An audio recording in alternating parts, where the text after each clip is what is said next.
Il s'agit d'un incendie de comble qui intéresse le bâtiment central de l'ancienne caserne Maurice de Saxe. Donc l'incendie, comme vous pouvez le constater, intéresse la partie centrale du bâtiment.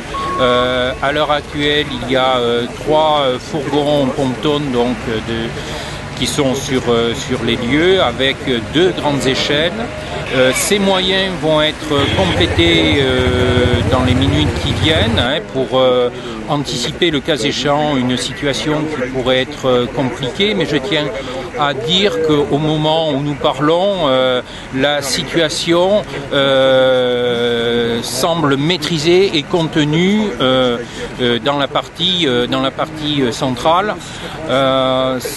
C'est un incendie, je dirais, classique, mais sur lequel il faut être très vigilant, compte tenu d'une part du caractère de la construction et puis de l'ancienneté des combles, où vous pouvez imaginer effectivement que la charpente, certainement vieille de plusieurs siècles, il y a un risque d'effondrement, présente effectivement un pouvoir calorifique important.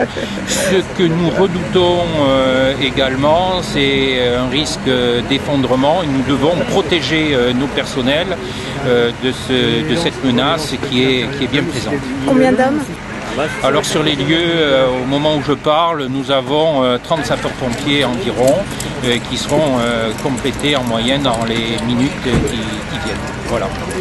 Donc Monsieur Brécourt, qu'en est-il de ce bâtiment? Vous en étiez où au niveau de la mairie sur ce bâtiment? Écoutez, ce bâtiment est propriété privée du groupe Océanis, auprès duquel nous avons adressé à plusieurs reprises des courriers pour rappeler aux propriétaires ses devoirs en matière d'entretien du site, en matière de sécurisation, puisque c'est un site, nous le savons, qui depuis plusieurs années est régulièrement squatté. Ça n'était pas acceptable, les riverains nous le signalaient, nous l'observions nous-mêmes, notre police municipale, la police nationale. Donc nous avons pris la décision cet été d'intervenir nous-mêmes en murant les ouvertures de tout le rez-de-chaussée. Les travaux devaient commencer dans la semaine qui arrive. Malheureusement, voilà, l'incident d'aujourd'hui, je regrette cet incendie qui met peut-être en péril la partie centrale de ce bâtiment sur lequel il y a, vous le savez, un projet de relocalisation éventuelle des services de l'État, même si c'est un projet qui est pour l'instant bloqué par le ministère pour des raisons budgétaires, mais ça fait partie aussi du patrimoine de la ville auquel nous sommes tous attachés. Mais ça fait partie de l'histoire de la ville, de mon histoire un peu personnelle aussi, puisque mon père est arrivé à Blois dans cette caserne en 1956, puisqu'il était militaire de carrière.